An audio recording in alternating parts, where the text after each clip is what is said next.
Think about the last time a close friend called you, late at night, their voice heavy with disappointment over a mistake they made at work.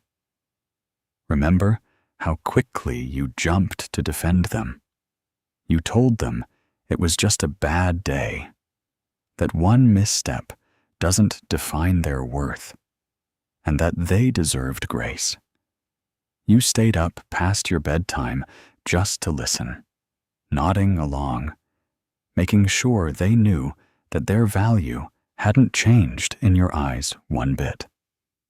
You wrapped them in safety and gave them a soft place to land. Now think about the last time you made a mistake. Did you offer yourself that same shelter? Or did you become your own harshest judge, replaying the error on a loop until you felt entirely depleted? Usually, the moment we stumble, the grace we keep in abundance for others suddenly vanishes. We don't get a soft landing. We get an internal interrogation. Many of us live with a strange double standard.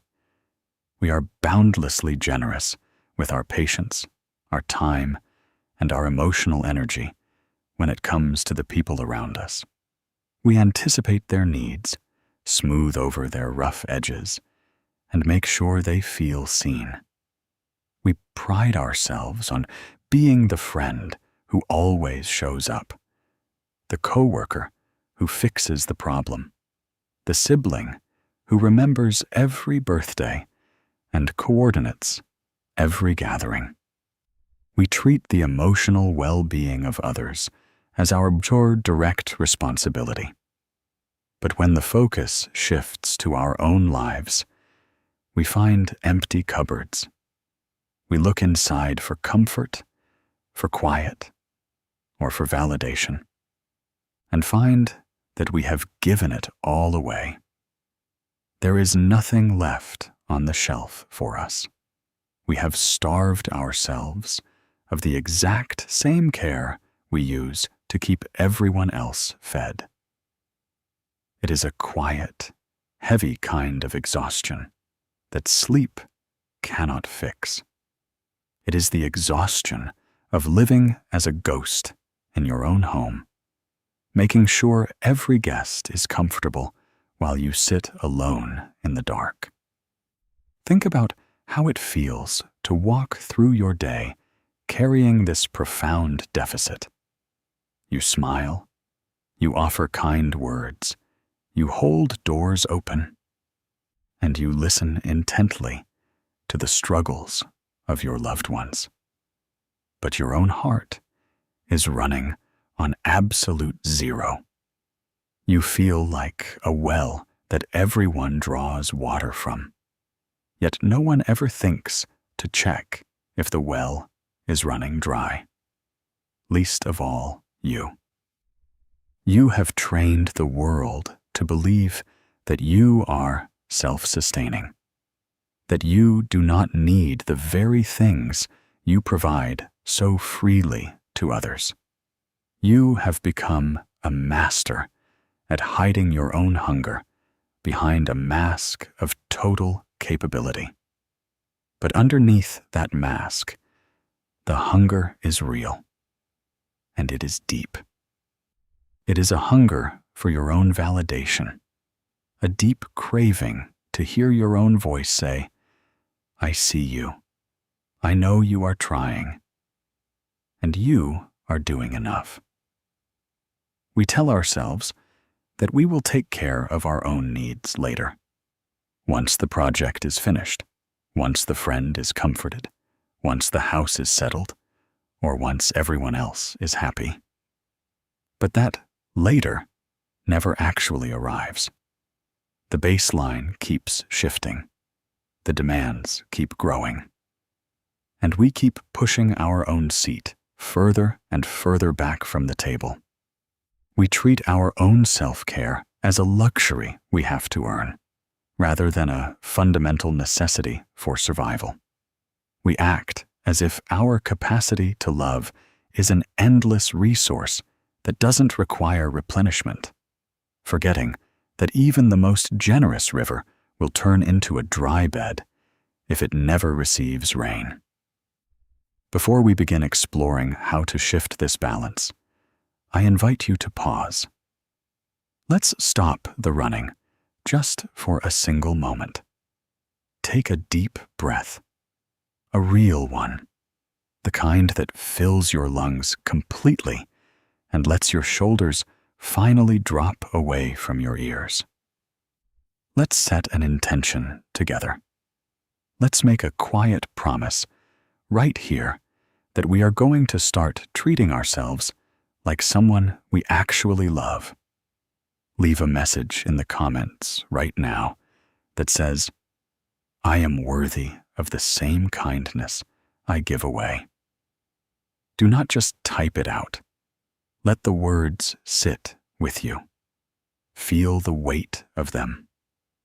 Let that confession be your anchor for the rest of this journey. You are not a machine built only to serve. You are a living, breathing human being. And it is time to bring your own love back home. It is worth asking why it feels so natural to look outward when we want to offer care. From an early age, we learn to navigate our relationships by reading the room. We notice when someone's tone shifts, when a colleague seems stressed, or when a family member needs reassurance. We build a highly sophisticated radar for the discomfort of others, and we become experts at fixing it. We learn to watch the eyes of the people around us, scanning for any hint of disapproval, sadness, or tension. We tell ourselves that if we can just keep everyone else calm, if we can anticipate every problem before it happens, then we will finally be safe. We will finally be loved. It feels good to be the reliable one, the steady rock that everyone else can lean on. We find our identity in being the one who never breaks, the one who always has the answers, and the one who can swallow their own pain to make sure someone else can breathe easier. But when you spend all your time building external scaffolding to support other people's lives, your own internal structure begins to weaken.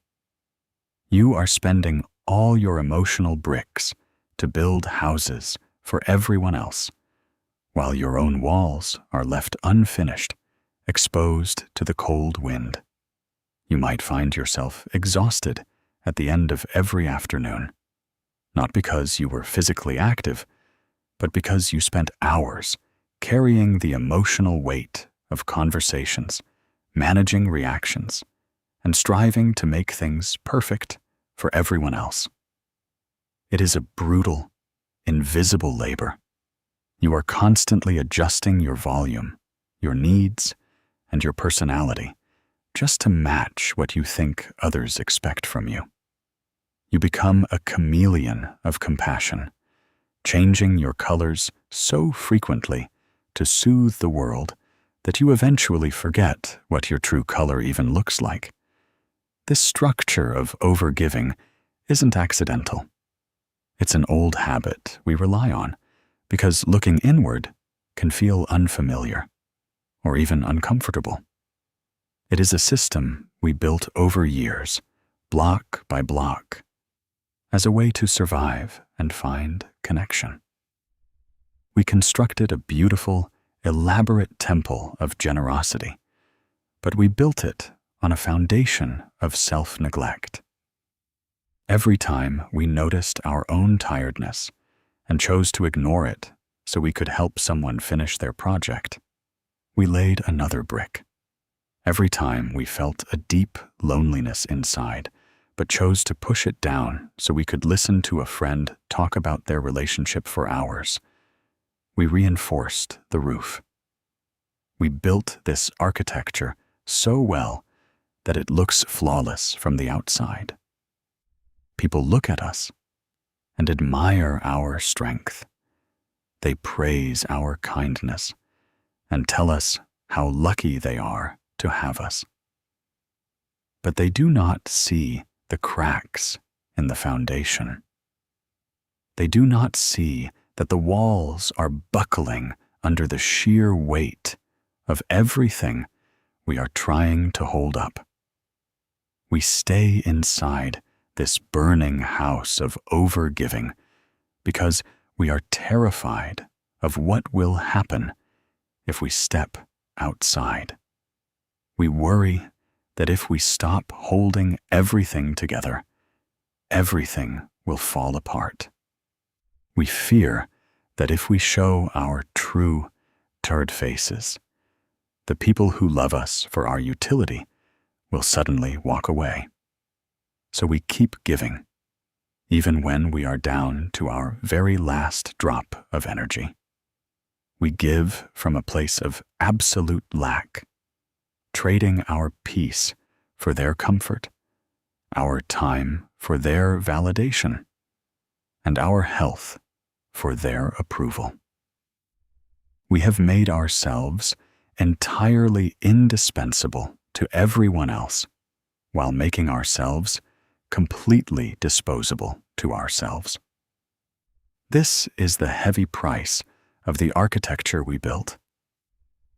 It keeps everyone else warm, while we slowly freeze to death inside our own creation, wondering why the love we pour out so effortlessly never seems to find its way back to us. When we finally turn that radar toward ourselves, what do we find? Often, it feels like walking into an unfamiliar room. It is a quiet, dimly lit space where the air feels heavy with everything we have avoided looking at for years. We know every detail of our friends' struggles, their preferences, and what comforts them. But we might realize we barely know what we need in a moment of stress. We can tell you exactly what kind of reassurance our partner needs when they feel insecure, or what kind of space our sibling needs when they are angry. But if someone asks us what we need when our own heart is racing, we draw a complete blank. When we are overwhelmed, our instinct is to push through, to ignore the tension in our shoulders, and to keep moving forward as if we don't require maintenance. We treat our own bodies and minds like a rental car that we can drive into the ground without ever checking the oil or stopping for fuel. The psychologist Carl Jung once wrote, "The most terrifying thing is to accept oneself completely." This highlights why turning inward is so challenging. It is much easier to focus on helping someone else change their life than it is to sit quietly with our own unedited thoughts, our regrets, and our unfulfilled needs. When we are busy fixing other people, we are distracted. Their problems give us a sense of purpose and a safe distance from our own internal chaos. But the moment the room goes quiet and there is no one left to rescue, we are forced to look at the person in the mirror. And that person often feels like a total stranger. We don't know what they like to do just for fun anymore. We don't know what makes them feel safe. We only know how to make them work, how to make them perform, and how to make them look okay for the rest of the world. Meeting yourself completely means acknowledging that you are not a machine designed for pure utility. You are a person who gets tired, who hurts, and who deserves to be looked after, not just after everyone else is satisfied, but right now. It means standing in that unfamiliar room of your inner world and choosing not to run away, even if what you find there is a lot of sorrow, a lot of exhaustion, and a little child who has been waiting for you to notice them for a very long time. It means sitting on the edge of the bed with your own anxiety, your own loneliness, or your own disappointment, and saying, I am here now. I am not going to abandon you to go fix someone else. Think about how many years you have spent running away from this meeting. You have used busyness, overscheduling, and the endless demands of others as a shield to protect yourself from your own depth. You have told yourself that your feelings are too messy, too heavy, or too inconvenient to deal with, so you locked them away in the basement of your mind. But those feelings do not disappear just because you ignore them. They sit there in the dark, waiting for you to come home. Meeting the stranger within is an act of profound bravery. It is the moment you decide that you are no longer going to treat your own inner life as an inconvenience. It is the choice to look at your own wounded, tired self and say, you are allowed to feel this way. You don't have to be strong right now. I am ready to listen to you. Let's reflect on what it actually costs to be perpetually available. Imagine you have a weekend planned for rest, perhaps just sitting with a book or taking a walk through a quiet part of town. You have been looking forward to this pocket of quiet all week long. Your body is aching for a pause, and your mind desperately needs to uncoil. Then, someone asks you for a last-minute favor that isn't an emergency, just an inconvenience for them. They need a ride, or they want you to look over a document, or they just want to vent for the third time this week about the same issue. Your stomach tightens because you don't want to do it, but your mouth says yes before you can stop it. You hear yourself saying, "Sure, no problem. I can help," while a quiet voice inside you "bah" and steps into the background once again. You betray your own boundary to preserve their comfort. Every time you say yes to someone else, when your body is screaming no, you are sending a clear signal to your own mind. Their comfort matters more than my well-being. You are telling yourself that your exhaustion is a small price to pay to keep someone else happy. Over time, these small choices accumulate. They turn into a quiet, simmering resentment that rusts your relationships from the inside out. You start to feel heavy when their name pops up on your screen. You feel a wave of dread when they ask to speak with you. You aren't actually giving freely anymore. You are giving out of obligation, and you are paying for it with your own peace of mind. The tragedy of perpetual availability is that it makes you resent the very people you want to love, all because you didn't have the tools to tell them where your limits were.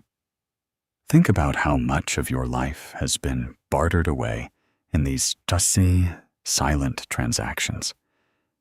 You give up your evenings, your mornings of rest, your creative focus, and your emotional stability just to ensure that no one else ever has to feel a moment of friction or disappointment.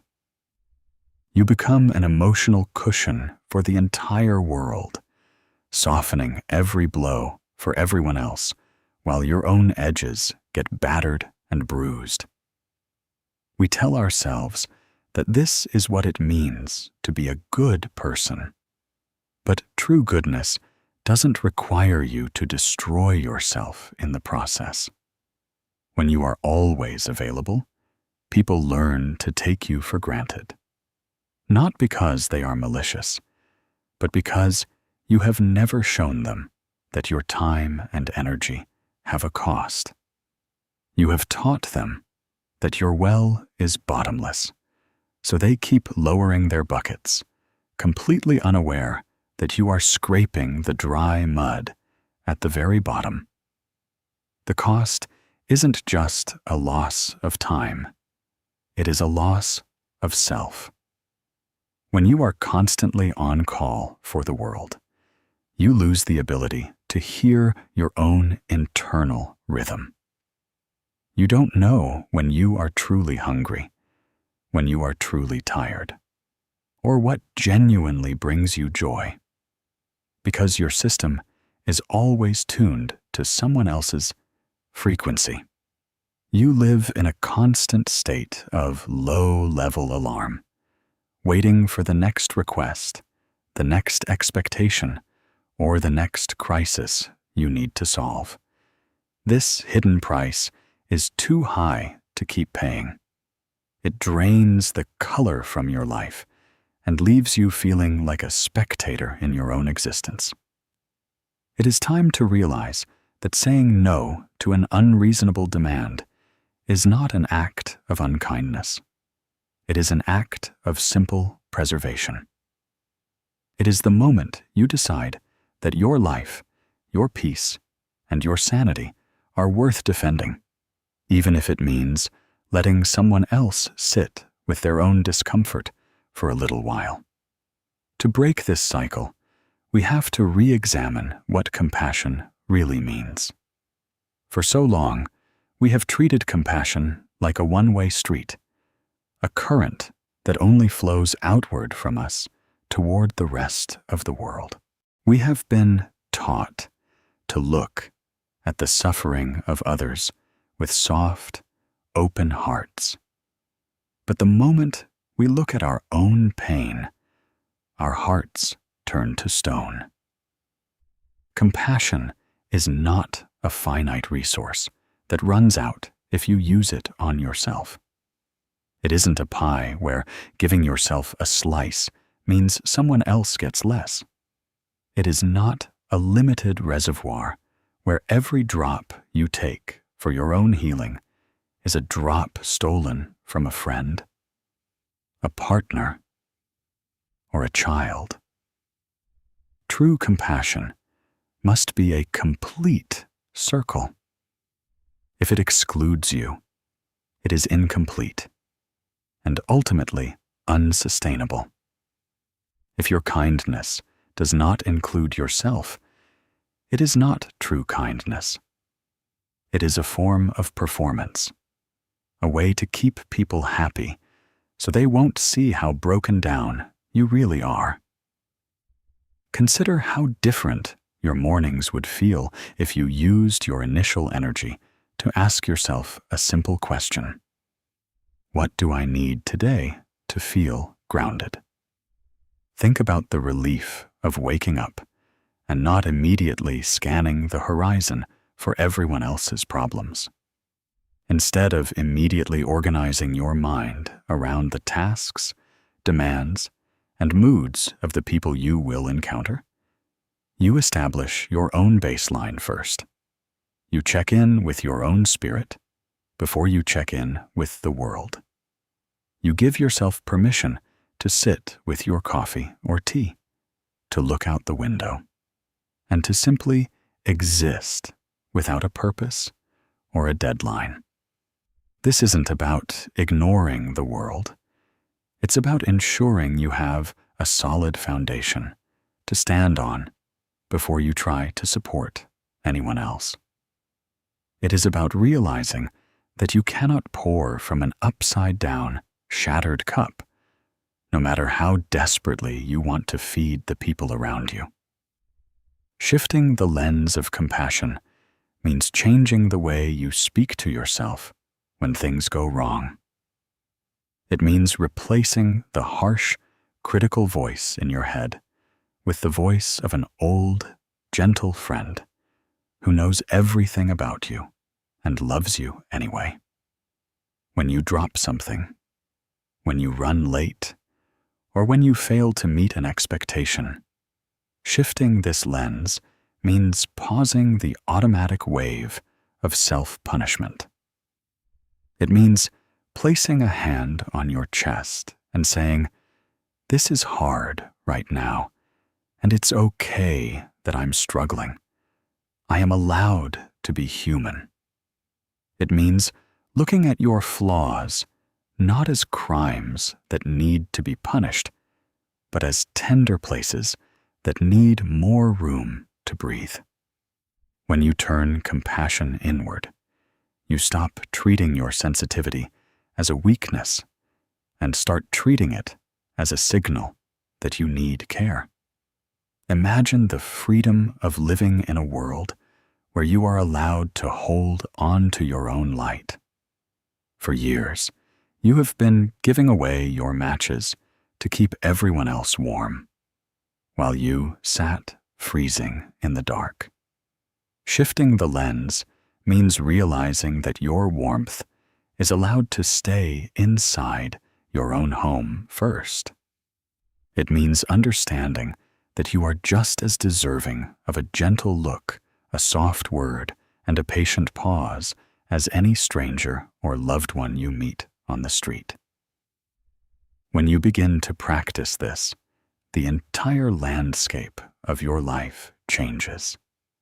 You no longer walk through the world looking for someone else to fill your emptiness, because you have finally started to fill it yourself.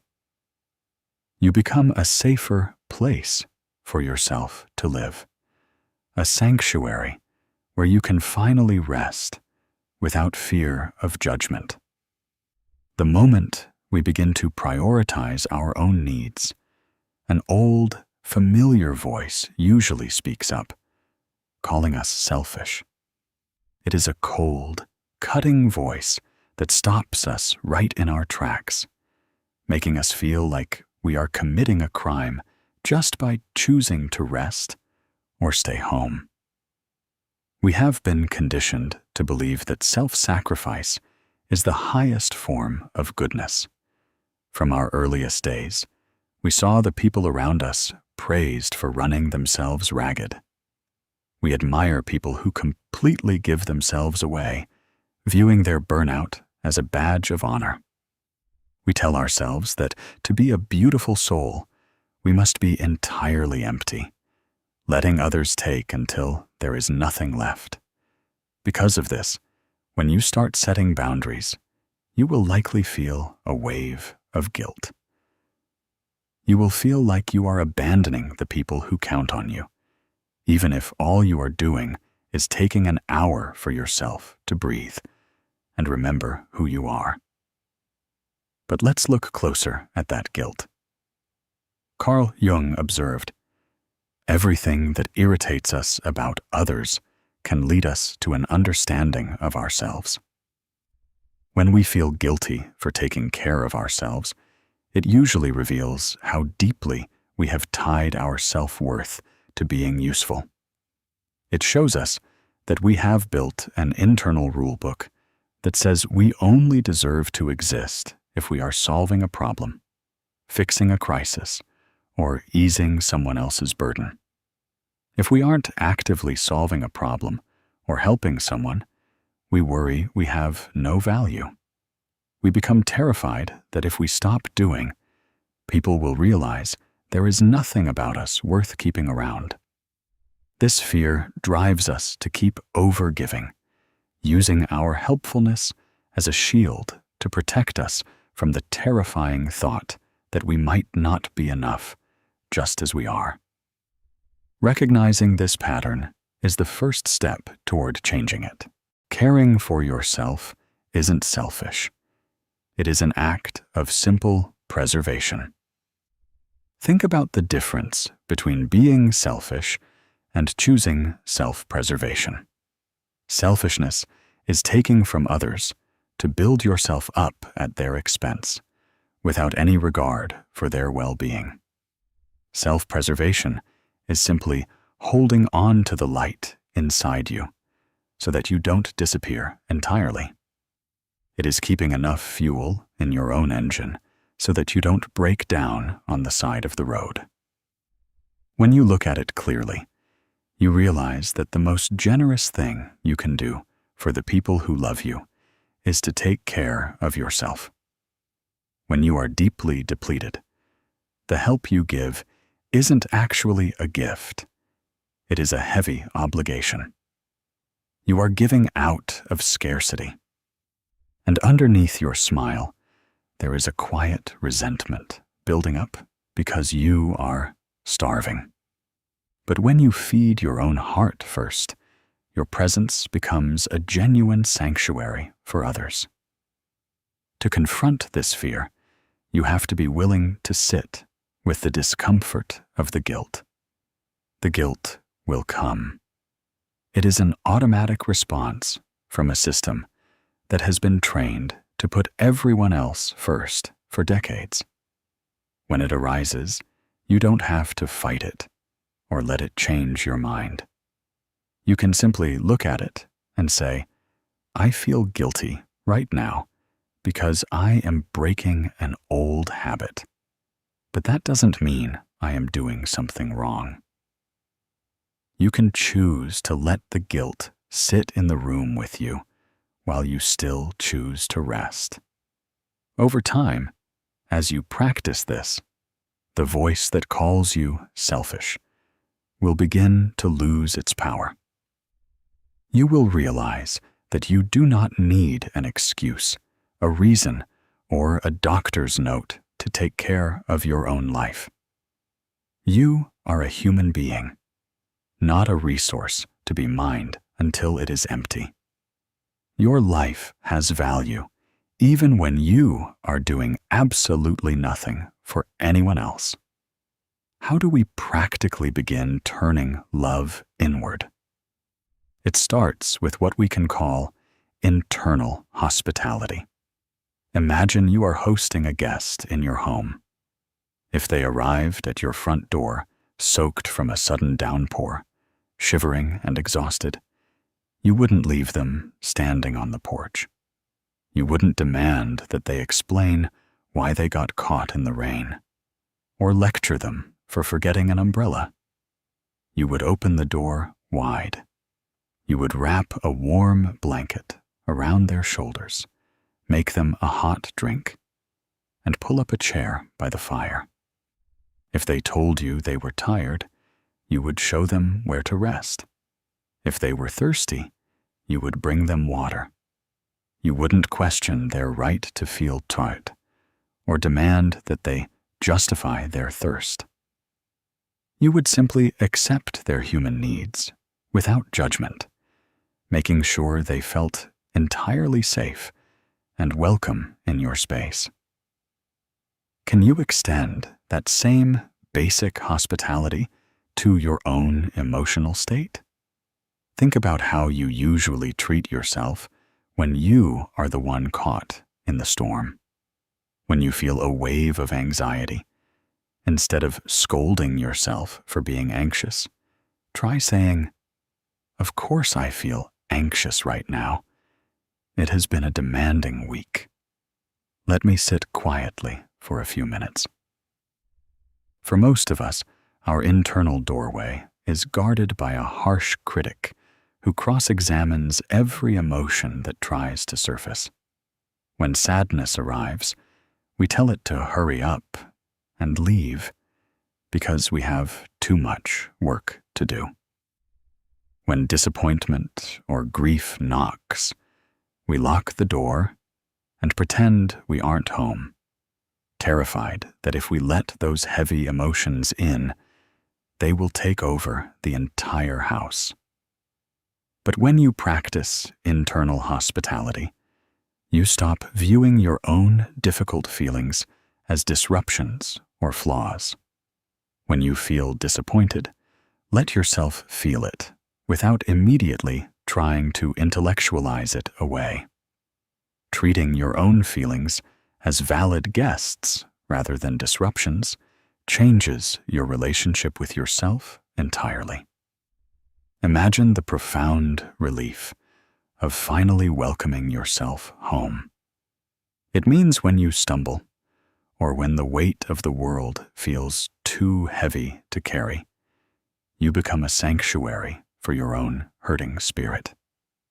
You sit down with your loneliness, your fear, or your fatigue, and you treat those parts of yourself with the same exquisite gentleness you would offer to a frightened child or a dear friend. You stop telling yourself to get over it, to toughen up, or to keep pushing through the pain. Instead, you build a soft space inside your own mind where it is safe to be fragile, safe to be imperfect, and safe to not have all the answers. You pull up a chair for your exhaustion and say, "I see how hard you've been working. You are allowed to rest here. You don't have to prove anything to anyone in this room." This practice changes the entire atmosphere of your inner world. You shift from being a strict warden over your life to becoming a gracious host. You begin to notice the subtle signals your system sends you every single day. The tightness in your chest that asks for a pause, the heaviness in your eyes that begs for sleep, the quiet ache in your heart that longs for a moment of genuine stillness. And instead of overriding those signals to stay useful to everyone else, you honor them. You step into the kitchen of your own soul and prepare whatever comfort you need. By treating yourself with this consistent, radical hospitality, you send a powerful message to your subconscious. You matter. Your comfort is important. You are a welcome guest in your own life. Over time, the unfamiliar room of your inner self becomes a place of deep, beautiful comfort, a home you never want to run away from again. Look at your daily routine. How much of your attention is spent on things that actually replenish you? And how much is spent on things that merely occupy you? For example, when you have a free moment, do you automatically use it to browse through endless updates from acquaintances, tracking their milestones and projects, while your own creative interests sit on a shelf, gathering dust? Think about those tiny pockets of time throughout your day. The 5 minutes between tasks, the quiet half hour after dinner, or the early morning before the world wakes up. What do you do with them? More often than not, we give them away to digital noises, to other people's opinions, or to managing the endless logistics of everyone else's schedules. We treat our attention like free change we can scatter on the sidewalk, entirely forgetting that our attention is our life.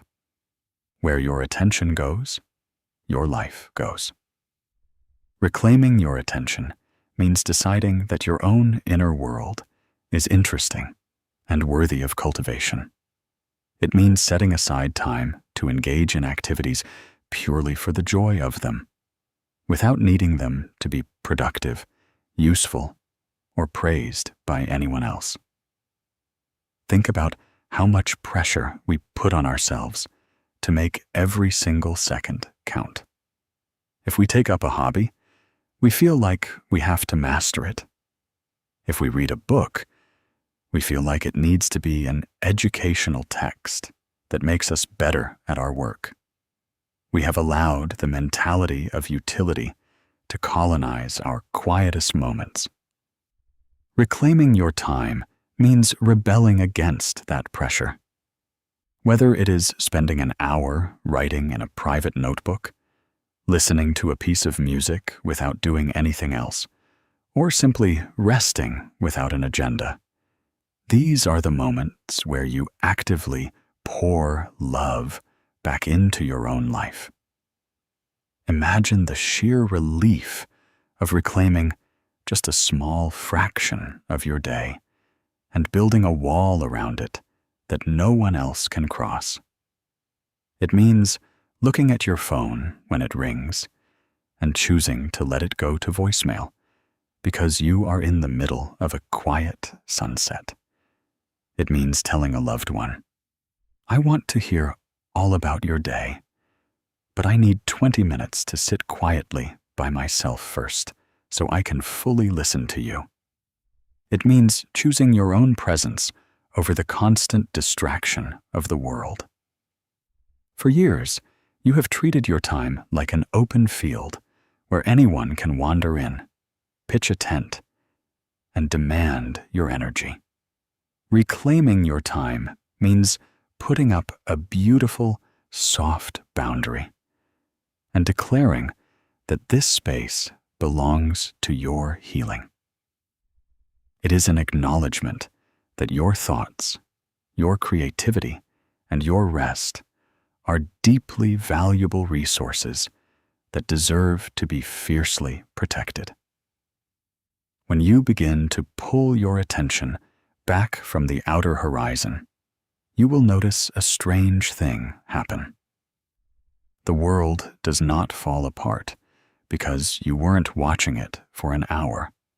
The crises manage to resolve themselves, the emails can wait until tomorrow morning, and the people around us learn to navigate their own emotional currents.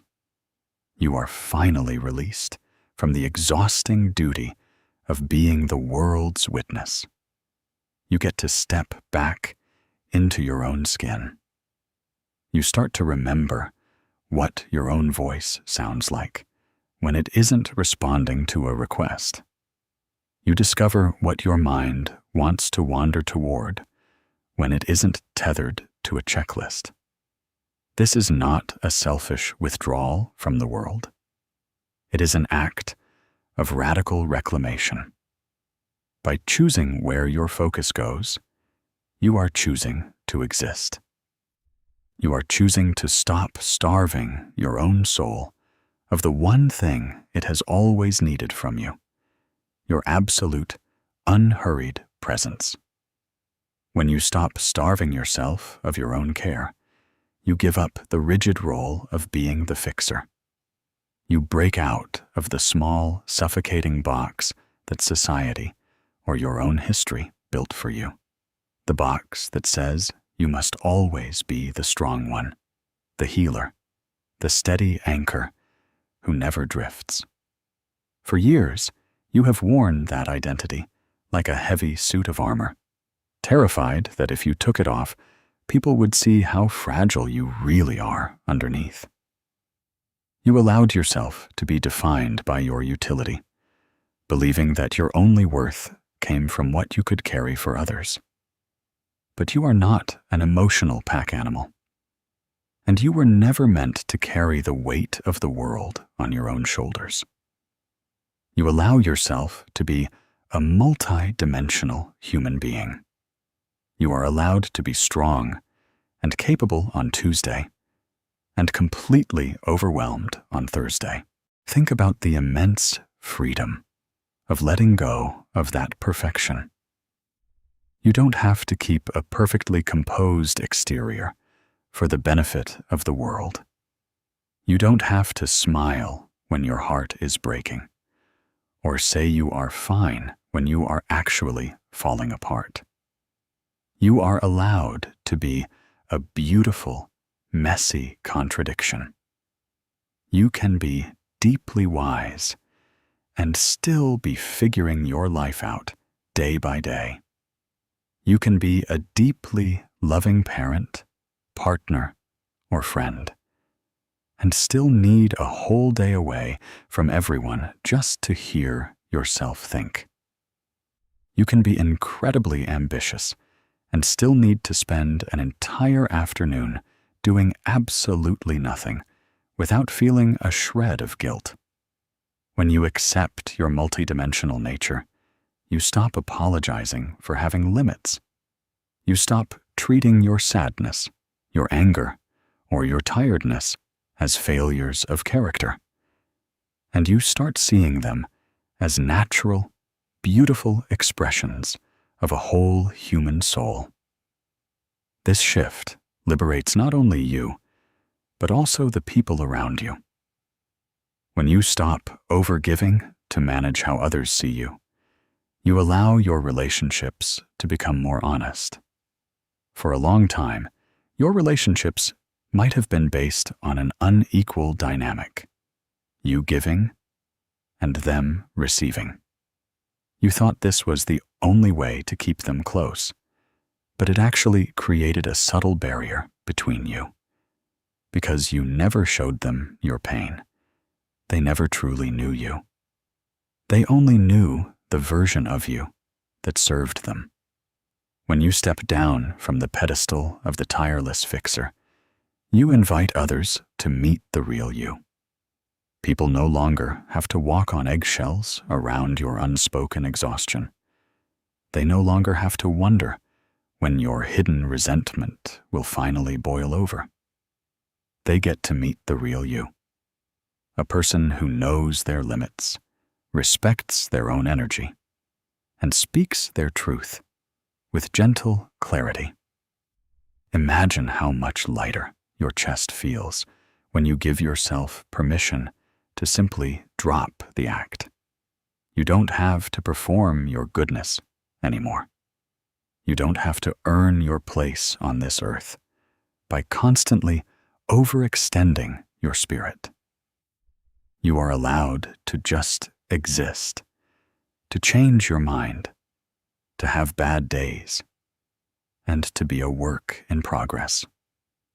You are allowed to have spaces in your life that are just for you, secrets that belong only to your healing, and boundaries that no one else is allowed to cross. By embracing all your different dimensions, the strong parts, the vulnerable parts, the loud parts, and the quiet parts, you stop splitting yourself in two to please the world. You become a whole person, beautifully grounded in your own truth, finally ready to receive the exact same love and acceptance you have so wildly and generously given away to everyone else. This transition is not a project with a final completion date. It is a daily, continuous choice to return home to yourself. It is not a destination you reach after months of perfect self-care, where you suddenly never feel guilty or tired again. Instead, it is a practice of turning back toward your own heart, over and over, especially on the days when you have accidentally wandered away. Every single day will bring opportunities to give yourself away, to overextend, and to ignore your own subtle warnings. The world will continue to ask for your attention. Your loved ones will still have their crises, and your old habits will whisper that it is safer to just say yes and ignore your own exhaustion. And every day, you will have the chance to make a different choice. You will have the chance to pause, feel the tightness in your chest, and choose your own peace instead of someone else's comfort. As we conclude this reflection, remember that the warmth you so easily offer to the world belongs to you first. It originates within you, and you have every right to let it warm your own life before it travels outward. For too long, you have lived like an outsider in your own existence, standing on the perimeter of your own life, making sure everyone else's garden was blooming while your own soil turned to dust.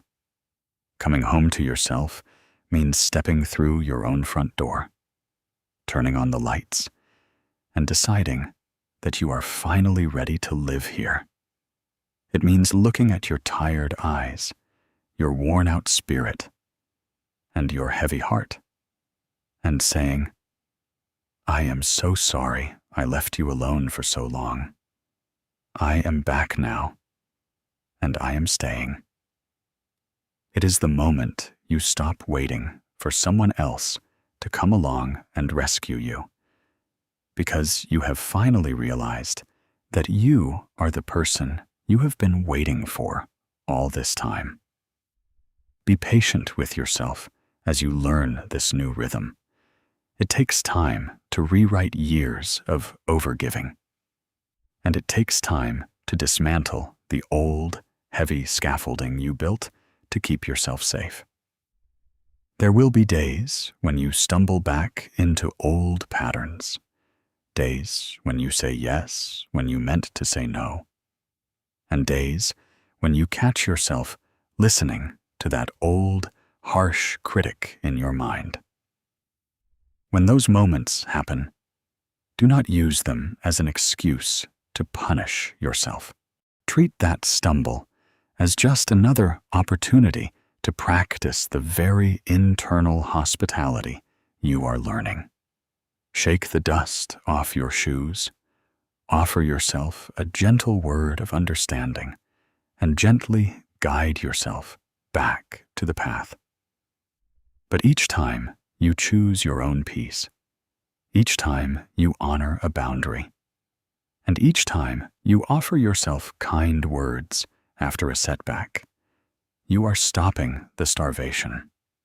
You are reclaiming your life, inch by inch, breath by breath. Think about how beautiful it feels to finally rest inside your own skin, without needing to prove your worth to a single soul. You do not need to be the strongest person in the room anymore. You do not need to earn your right to breathe, to rest, or to be loved by constantly giving yourself away. You are allowed to just be. The journey back to yourself is the most important journey you will ever take. And every small step you take toward self-compassion is a victory.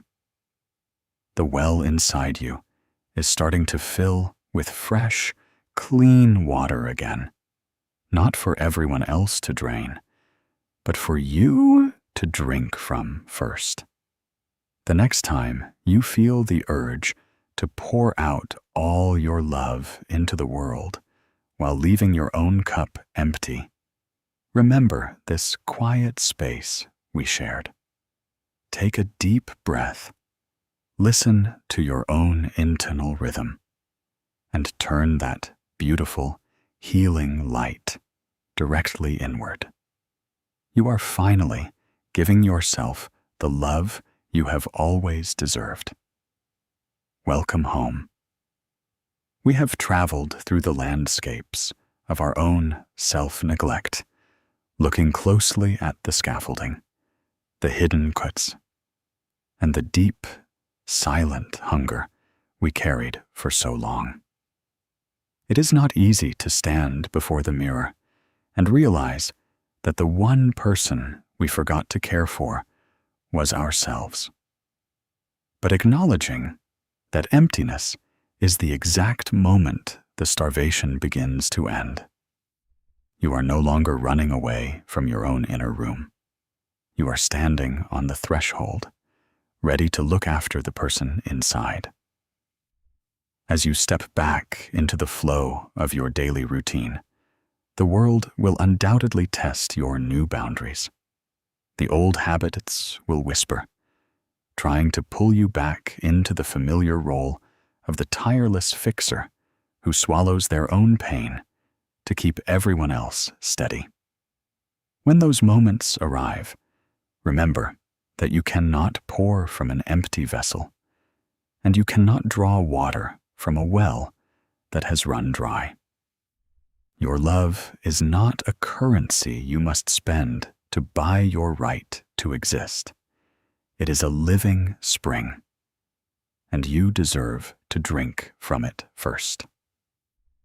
Before we part ways and close this reflection, let us seal this transition with one final, conscious act of self-preservation. I invite you to pause, feel the grounding weight of your own breath, and leave a final affirmation in the comments below.